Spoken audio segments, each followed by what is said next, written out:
مزید اسلامی بیانات کے لیے مفتی ثاقب خلیل یوٹیوب چینل کو سبسکرائب کریں۔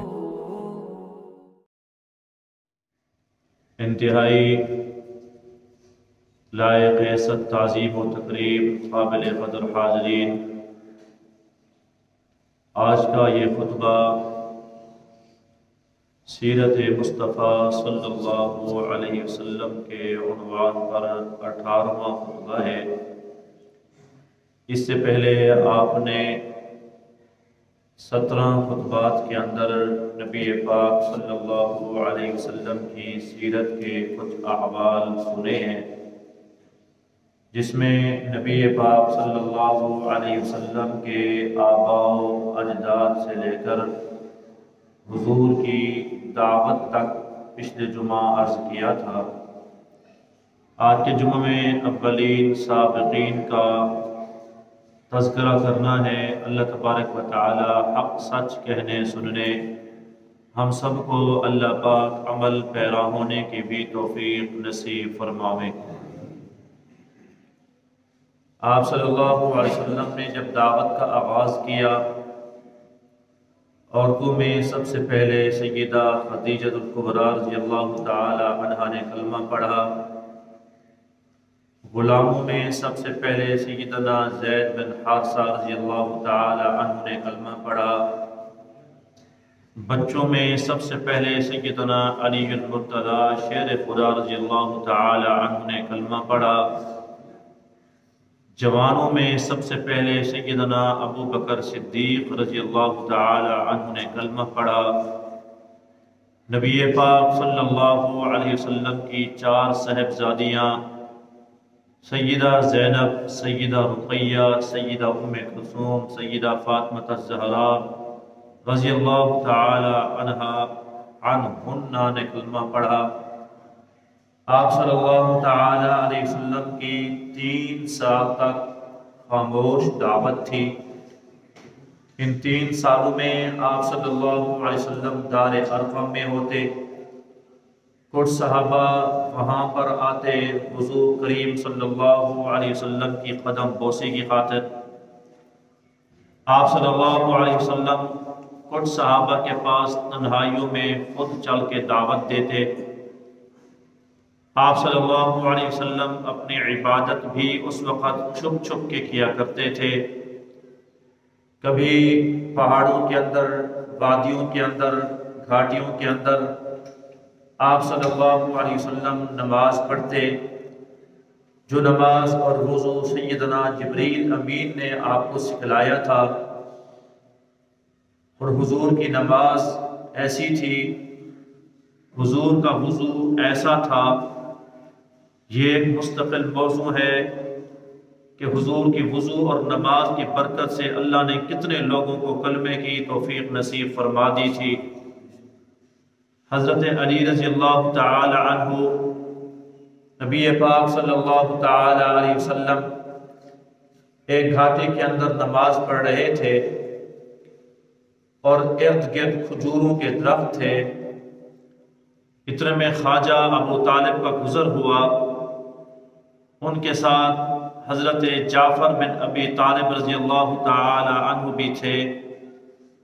سیدنا جعفر کہتے ہیں میں اپنے ابے کے ساتھ آیا تو دیکھا نبی پاک صلی اللہ علیہ وسلم آگے ہیں، سیدنا علی آپ کے دائیں طرف کھڑے ہیں۔ حضور نے پہلے قیام فرمایا، پھر حضور نے رکوع فرمایا، پھر حضور نے لمبے لمبے سجدے کیے۔ آپ صلی اللہ علیہ وسلم نماز پڑھتے رہے، خواجہ ابو طالب دیکھتے رہے۔ بعد ازاں پوچھا بھتیجے یہ کون سا دین تھا، یہ کیسی عبادت تھی؟ تو آپ صلی اللہ علیہ وسلم نے فرمایا چچا جان، سارے نبیوں کا دین یہی تھا، بالخصوص جد الانبیاء ہمارے جد امجد سیدنا ابراہیم علیہ السلام کی عبادت بھی اسی طرح تھی، ان کا دین بھی اسی طرح تھا، اور میں بھی لوگوں کو اسی کی طرف بلاتا ہوں، اور آپ کو بھی بلاتا ہوں کہ آپ کلمہ پڑھیں اور مسلمان ہو جائیں۔ کہنے لگا کلمہ تو نہیں پڑھ سکتا، لیکن میں تیری حمایت کروں گا، جب تک میں زندہ ہوں تیرے راستے میں کوئی روڑے نہیں اٹکا سکتا، تیرے راستے میں کوئی رکاوٹ نہیں ڈال سکتا۔ جعفر بن ابی طالب رضی اللہ تعالی عنہ کھڑے تھے، کہا ابا جان اگر آپ اجازت دیویں تو میں حضور کا کلمہ پڑھ کے مسلمان ہو جاؤں۔ نبی پاک صلی اللہ علیہ وسلم کی نماز اس قدر شان والی تھی کہ حضرت جعفر کے دل کے اندر اسلام کی دھاک بیٹھ گئی، اور خواجہ ابو طالب نے اجازت دی۔ حضرت جعفر بن ابی طالب رضی اللہ تعالی عنہ کلمہ پڑھ کے مسلمان ہو گئے۔ حضرت جعفر کا میں تفصیلی عرض کر چکا ہوں، جعفر طیار جو جنگ کے اندر شہید ہوئے، پھر اللہ نے جنت کے اندر ان کو 2 پر نصیب فرمائے، جس کے لیے حضور نے فرمایا تھا 2 بازو جنگ کے اندر کٹے تھے، تو حضور نے فرمایا اللہ نے جنت کے اندر 2 پر نصیب فرمائے ہیں، میں جعفر کو جنت میں اڑتا ہوا دیکھ رہا ہوں۔ اس وجہ سے جعفر طیار کہتے ہیں، تیار من طیارہ، اڑنے والا۔ حضرت جعفر رضی اللہ تعالی عنہ کلمہ پڑھ کے مسلمان ہوئے۔ اسلام کا ایک روشن ستارہ جس کو دنیا حضرت عفیف کندی رضی اللہ تعالی عنہ کے نام سے جانتی ہے، آپ نے شاید پہلی مرتبہ یہ نام سنا ہو۔ یہ اولین سابقین صحابہ میں سے ہیں۔ آپ کے اسلام لانے کی وجہ وہ بھی نبی پاک صلی اللہ علیہ وسلم کی نماز تھی۔ آپ کہا کرتے تھے کہ میں مکہ کے اندر آیا، کچھ خوشبوئیں خریدنی تھی، میں عطر فروش تھا، میرا یارانہ تھا حضرت عباس رضی اللہ تعالی عنہ کے ساتھ، دوستی تھی، تعلق تھا، دونوں ہم سوداگر تھے۔ میں نے کچھ سامان خریدا، سامان خریدنے کے بعد پھر ایک جگہ میں اور حضرت عباس بیٹھے، وہ جگہ اونچی تھی، بیت اللہ ہمارے سامنے تھا، ہم باتیں کرتے رہے حتیٰ کہ سر پہ ہمارے سورج آ کھڑا ہوا۔ پھر آہستہ آہستہ سورج نے ڈھلنا شروع کر دیا، زوال کا ٹائم شروع ہوا۔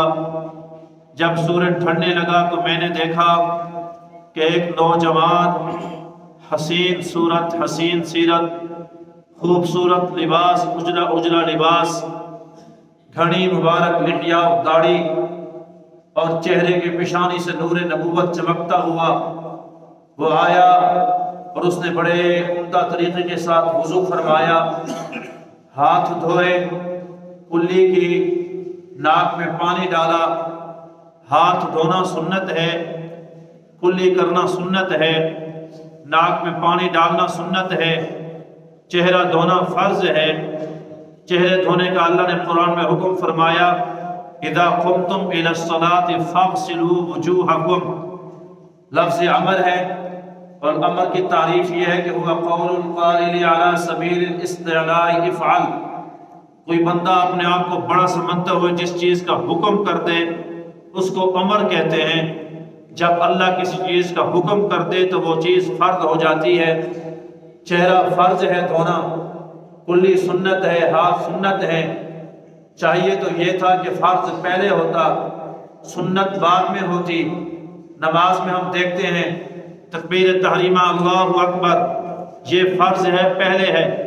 سبحانک اللہ سنت ہے، یہ تکبیر تحریمہ کے بعد ہے۔ فرضوں کا مقام پہلے ہوتا ہے، سنت کا مقام بعد میں ہوا کرتا ہے۔ لیکن وضو کے اندر کیا ہے عزیزو؟ ترتیب دیکھو، حضور کی سنت کا نور تو دیکھو کہ پہلے سنت پوری کرو، ہاتھ دھوو، کلی کرو، ناک میں پانی ڈالو، پھر جا کے چہرہ دھوو۔ کیوں؟ اس پانی سے وضو جائز ہے جو پانی پاک ہو۔ پانی پاک ہونے کے لیے 3 شرطیں ہیں کہ پانی کا رنگ بھی صحیح ہو، پانی کا ذائقہ بھی ٹھیک ہو، پانی کی بو بھی ٹھیک ہو، خوشبو بھی ٹھیک ہو۔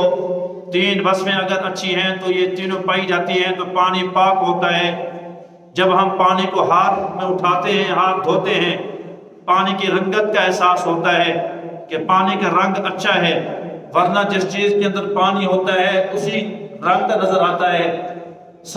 دوسرے نمبر پہ ہم کلی کرتے ہیں، کلی سے پانی کا ذائقہ محسوس ہوتا ہے کہ پانی کھارا نہیں ہے، پانی کڑوا نہیں ہے، پانی میٹھا ہے۔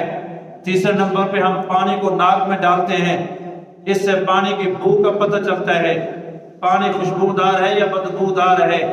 یہ سنتیں پہلے اس وجہ سے ہیں تاکہ پانی کا پتہ چل جائے پاک ہے ناپاک ہے، پھر چہرہ دھونا ہوتا ہے۔ حضور نے اس کے بعد چہرہ دھویا، بازو دھوئے، سر کا مسح کیا، پاؤں مبارک دھوئے۔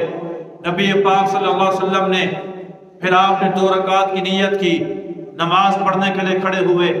تھوڑی دیر گزری، حضرت عفیف کہتے ہیں میں دیکھ رہا تھا، ابھی کلمہ نہیں پڑھا، زندگی میں پہلی مرتبہ ایک عجیب کام دیکھا۔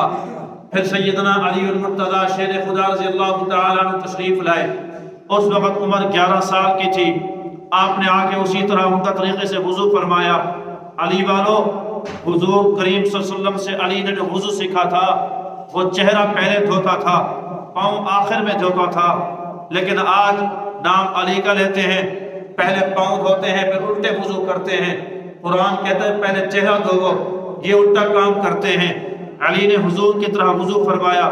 وضو کرنے کے بعد حضور پاک صلی اللہ علیہ وسلم کی دائیں طرف کھڑا ہو گیا، حضور کے پیچھے نیت باندھ لی۔ پھر حضرت عفیف کہتے میں نے دیکھا ایک عورت آئی، وہ بھی بڑی حسین، بڑی وجیح صورت، سردار قبیلے کی لگتی تھی۔ اس نے آ کے اسی طرح وضو کیا عمدہ طریقے کے ساتھ، پھر آ کر حضور کے بائیں طرف کھڑی ہو گئی۔ اس نے بھی حضور کے پیچھے نیت باندھ لی۔ پھر قیام ہوا، رکوع ہوا، سجدے ہوئے، دوسری رکعت ہوئی۔ حضور کریم صلی اللہ علیہ وسلم نے اتنا خشوع خضوع والی نماز پڑھی۔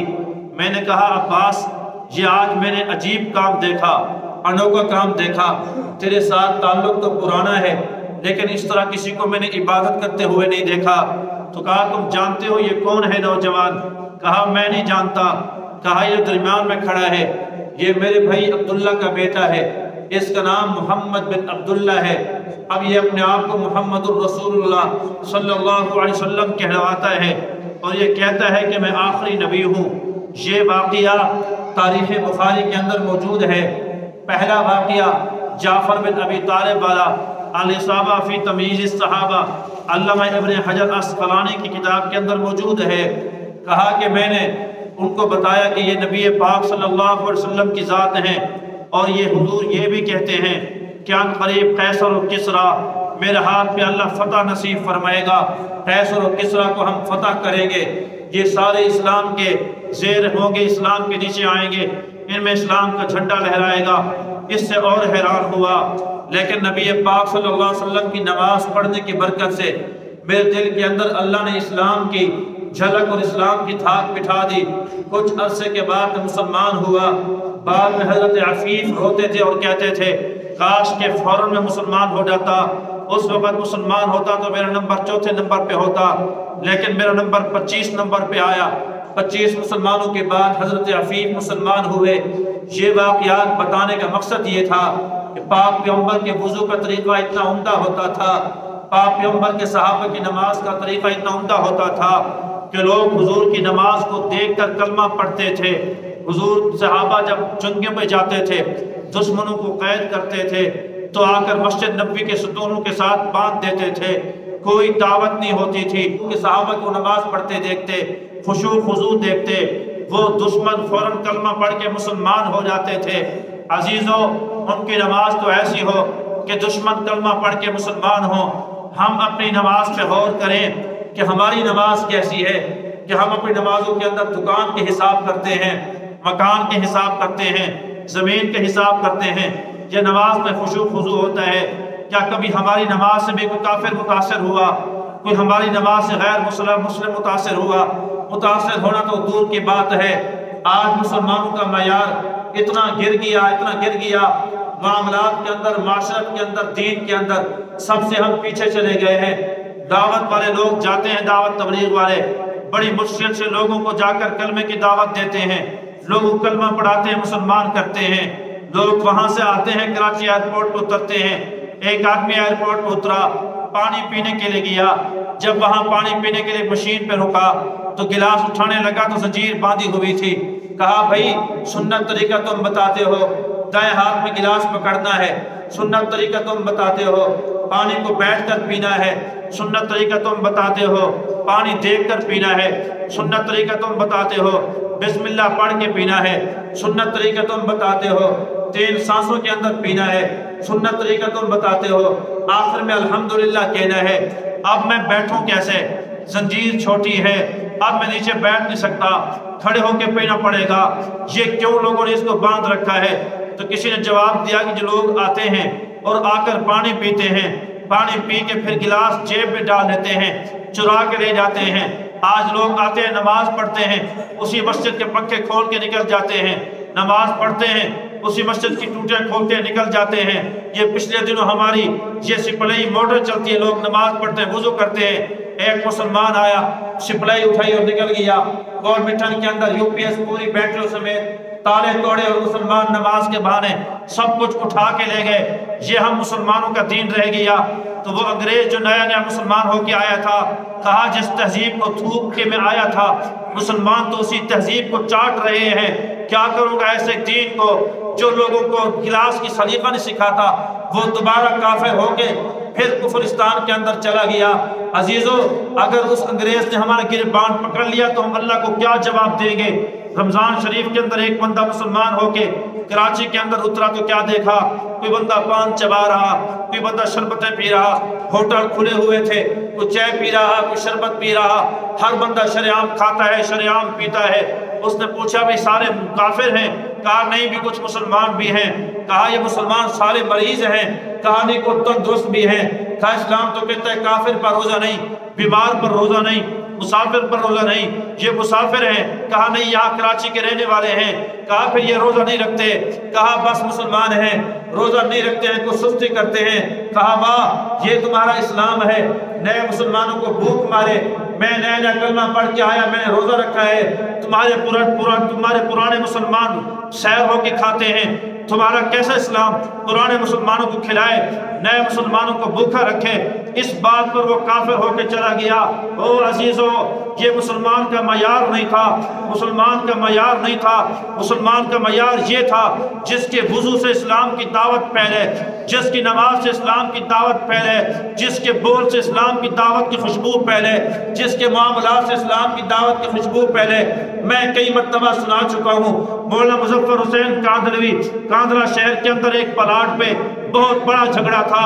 ہندو کہتے تھے یہ پلاٹ ہمارا ہے، مسلمان کہتے تھے یہ پلاٹ ہمارا ہے۔ بات لمبی ہو گئی تو ہندو نے کہا جی ان کا ایک مولوی ہے، مولوی مظفر حسین، جس کے حق میں آ کر گواہی دے دے ہمیں وہ فیصلہ منظور ہوگا۔ لیکن مولوی صاحب جج کے عدالتوں کے چکر کاٹنا نہیں چاہتا تھا۔ جج خود اس کے پاس گیا، منت سماجت کی، مولوی صاحب مہربانی کرو، آؤ آپ گواہی دو، یہ فیصلہ ختم ہو جائے۔ مولانا مظفر حسین کاندھلی رحمۃ اللہ علیہ تشریف لائے۔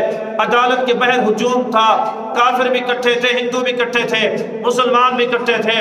ہندو اس پلاٹ کے اندر مندر بنانا چاہتے تھے، مسلمان اس پلاٹ کے اندر مسجد بنانا چاہتے تھے۔ سارے مسلمان اکٹھے تھے کہ آج اعلان ہونا ہے، مسلمان نے صاف ظاہر مسجد بنوانی ہے، ہمارے حق میں فیصلہ ہوگا، ہم ابھی ابھی چندہ کریں گے، ایک عالی شان مسجد تعمیر کریں گے۔ ہندو آگے کھڑے تھے کہ آج پہلی مرتبہ ایک مسلمان پہ ہم نے اعتماد کیا ہے، دیکھتے ہیں کہ مسلمان کیسی گواہی دیتا ہے۔ مولوی مظفر حسین کی آنکھیں جھک گئی، کہا جج صاحب مجھ سے سچ پوچھتے ہو، اسلام سچائی کا درس دیتا ہے، یہ پلاٹ کسی مسلمان کا نہیں، یہ پلاٹ اصل میں ہندو کا ہے، یہ ہندو کو دے دیا جائے۔ جب یہ فیصلہ ہوا، بہر پتہ چلا، ہندو نے بڑے باتیں کسی، مسلمانوں کا سر بظاہر جھک گیا۔ مسلمانوں نے مولوی مظفر حسین کو وہ باتیں کی جو آج اسٹیج پہ بات بیان نہیں ہو سکتی۔ عجیب صوفی ہو، تم نے مسلمانوں کے حق میں گواہی دینے کے بجائے ہندو کے مندر بننے کو تم نے ترجیح دی ہے۔ عزیزو، ایک سچ تھا، اسلام کا ایک سچ نے کتنا کمال کر دیا۔ بظاہر مسلمانوں کو شکست ہوئی، لیکن اس دن اسلام ایسا جیتا، ہندو کے دل پہ اس ایک سچ کا اتنا اثر ہوا، شام تک 80 گھرانے کلمہ پڑھ کے اسلام کے اندر داخل ہوتے چلے جا رہے تھے۔ ہم دیکھیں کہ ہماری زندگیاں آج کہاں جا رہی ہیں۔ آج غیروں کے طور و طریقوں پہ چلنے کو تم فخر سمجھتے ہو، تم یورپ کی تہذیب اپنانے کو تم فخر سمجھتے ہو۔ پاک پیغمبر کا دین پھیل رہا ہے، ابھی دعوت نہیں ہوئی، صرف وضو کا طریقہ ہے، نماز کا طریقہ، دین پھیلتا چلا گیا۔ نبی پاک صلی اللہ علیہ وسلم کی حیات طیبہ دیکھو، حضور پہاڑ سے اتر رہے ہیں، آگے ابو جہل کھڑا ہے، جس کو دنیا اس وقت ابو الحکم کے نام سے جانتے تھے۔ ابو الحکم فیصلہ کرنے والوں کا باپ، سب سے بڑا جج اور قاضی تھا، لوگ اس سے آ کر مشورے لیتے تھے۔ حضور نے فرمایا یہ ابو جہل ہے، وہ کیسا دانا جو اسلام کو نہ پہچان سکا، قرآن کو نہ پہچان سکا، جو رسول پاک صلی اللہ علیہ وسلم کو نہ پہچان سکا، وہ تو جاہل ہوا، جہلوں کا باپ ہوا۔ حضور نے فرمایا یہ ابو جہل ہے، یہ کنیت ہے، نام تھا عمر ابن حشام۔ عمر ابن حشام کھڑا ہے، کہا جی آپ کہتے ہو اللہ سے ہوتا ہے، اللہ کے غیر سے نہیں ہوتا۔ حضور کریم صلی اللہ علیہ وسلم نے فرمایا ہاں میں یہی کہتا ہوں، لات منات سے نہیں ہوتا، عزا سے کچھ نہیں ہوتا، ان تمہارے 360 بتوں سے کچھ نہیں ہوتا۔ کرنے والی ذات کون ہے بھئی؟ اللہ۔ کرنے دھرنے والی ذات وہی اللہ کی ہے۔ اس نے کہا تو نے ہمارے بتوں کے خلاف بات کی۔ اس نے جو جملے پاک پیغمبر کو کسے ہیں وہ جملے ہم آپ کے سامنے آج نہیں کر سکتے۔ حضور پاک صلی اللہ علیہ وسلم کو ایک لاٹھی ماری، پاک پیغمبر کا سر مبارک زخمی ہو گیا، لیکن اللہ کے نبی نے امت کو یہ صبر سکھایا، حضور نے امت کو اخلاق سکھائے۔ اتنا کچھ ہونے کے باوجود پیغمبر اپنے لب سی کے کھڑے ہیں، پیغمبر خاموش ہیں، پیغمبر نے ہاتھ کسی موقع پہ بد دعا کے نہیں اٹھائے۔ اس موقع پہ حضور نے بد دعا نہیں فرمائی، اللہ کے نبی خاموش روتے روتے گھر تشریف لے گئے۔ ایک عورت تھی، سارا منظر دیکھ رہی تھی، عورت تھی، حضور کا دفاع کر نہیں سکتی تھی۔ یہ عورت کون تھی؟ حضرت حمزہ کی باندھی تھی۔ حضرت حمزہ شکار پہ تھے، جب حضور کے چچا سیدنا حمزہ تشریف لائے، وہ باندھی بیٹھی ہے، غم زدہ ہے، پریشان ہے۔ حضرت حمزہ نے پوچھا خیر تو ہے، تیرا منہ لٹکا ہوا ہے، پریشان نظر آ رہی ہے۔ کہا جی آپ نے نہیں سنا، آپ کو نہیں پتا کہ ابو جہل نے آج کیا کہا؟ کہا تیرے بھتیجے کو اس نے یہ جملہ کہا، اس نے یہ جملہ کہا، اس نے یہ جملہ کہا۔ تیرا بھتیجا خاموش رہا، اس نے جواب نہیں دیا، حتیٰ کہ خون بہاتا ہوا گھر چلا گیا۔ حضرت حمزہ جوش میں آ گئے، اسلام کا جوش نہیں، اس وقت خون کا جوش ہے، حمیت غیرت جوش کے اندر آئی کہ میرے خاندان، میرا بھتیجا، اس کو لوگ یوں سر عام جو ہے یہ باتیں کہیں۔ سیدھا گیا، اونٹنی تلوار اٹھائی، اور ایک روایت میں ہے کہ وہ کمان جو ہاتھ میں اٹھائی ہوئی تھی زور سے ماری، اتنا زور سے کہ ابو جہل نیچے جا گرا۔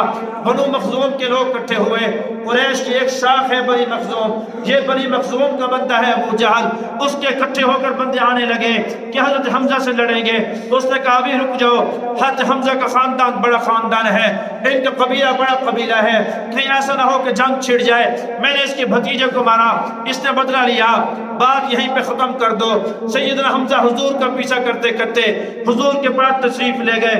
حضور کی آنکھوں میں آنسو ہیں، خون بہ رہا ہے، بیٹی خون دھو رہی ہے، زار و قطار رو رہی ہے۔ حضرت حمزہ نے کہا اور میرے حبیب پیغمبر آپ خاموش ہو جائیں، میں نے آپ کا بدلہ لے لیا، میں اسی طرح ابو جہل کو مار کے آیا ہوں۔ اللہ کے نبی نے فرمایا حضرت حمزہ کو چچا آپ کو کس نے کہا بدلہ لینے سے میں محمد راضی ہوتا ہوں؟ آپ کو کس نے کہا میں کسی کو بد دعائیں کرتا ہوں؟ آپ کو کس نے کہا میری خوشی بدلہ لینے کے اندر ہے؟ میری خوشی تو صرف اسلام کے اندر ہے۔ کیا چاہتے ہو؟ کہا چچا تیرا کلمہ چاہتا ہوں، تو کلمہ پڑھتے میں محمد خوش ہو جاؤں گا۔ کہا تیرے آنسو حمزہ کے کلمہ پڑھنے سے تھمتے ہیں، اشہد ان لا الہ الا اللہ و اشہد ان محمد عبدہ و رسولہ۔ سیدنا حمزہ کلمہ پڑھ کے اسلام کے اندر داخل ہو جاتے ہیں۔ وہ سلام اس پر کہ جس نے بے قصوں کی دستگیری کی، سلام اس پر کہ جس نے بادشاہی میں فقیری کی، سلام اس پر اسرار محبت جس نے سکھلائے، سلام اس پر زخم کھا کے جس نے پھول برسائے، سلام اس پر کہ جس نے خون کے پیاسوں کو قبائیں دی، سلام اس پر کہ جس نے گالیاں سن کر دعائیں دی، سلام اس پر جو امت کی خاطر راتوں کو روتا تھا، سلام اس پر جو فرش خاک پہ جاڑوں میں سوتا تھا۔ اس پاک پیغمبر کے اخلاق کی برکت سے اللہ نے حضرت حمزہ کو کلمے کی توفیق نصیب فرما چھوڑی تھی۔ اپنی زندگی دیکھو، اپنے اخلاق دیکھو۔ آج ہماری زندگیوں سے اسلام نہیں پھیل رہا، عبادت سے اسلام نہیں پھیل رہا۔ ایک ٹائم کا نمازی ہے، 4 ٹائم نمازیں گئی، اور 5 ٹائم کا نمازی ہے تو گھر کا دین نہیں، بیوی تنگ ہے، بیوی خوش ہے تو ہمسائے تنگ ہے، ہمسائے خوش ہے تو دکان کا عملہ بیچارہ تنگ ہے، نوکروں کو شرعام گالیاں دیتے۔ یہ مسلمان کی تہذیب نہیں ہے، یہ کافروں کی تہذیب ہے۔ مسلمان با اخلاق ہوتا ہے، مسلمان پاک رہنے والا باوضو ہوتا ہے، مسلمان ٹھاٹ کا 5 وقت کا نمازی ہوتا ہے، مسلمان راتوں کو اٹھ کے مصلی آباد کرنے والا ہوتا ہے، مسلمان اشراق پڑھنے والا ہوتا ہے۔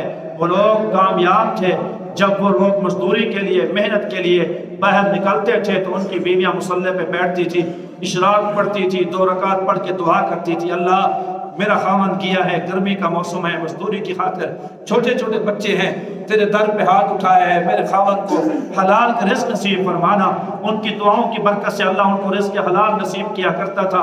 نہ گھر کا دین ہے، نہ مسجد کا دین ہے، نہ معاشرت کا دین ہے، نہ عبادت کا دین ہے، اور ہم کہتے ہیں زلزلے بھی نہ آئیں، ہم کہتے ہیں مصیبتیں بھی نہ آئیں، کفر اسلام کے اندر داخل ہو جائے۔ عزیزو یہ ہمارے غلط ہے، شیطان کا دھوکہ ہے۔ اللہ ہم سب کو سچا مسلمان بننے کی توفیق نصیب فرمائے، گھر کا، معاشرہ کا، عبادت کا دین اللہ زندہ کرنے کی توفیق نصیب فرمائے۔ سیدنا عثمان بن عفان رضی اللہ تعالی عنہ اولین سابقین میں سے ہیں۔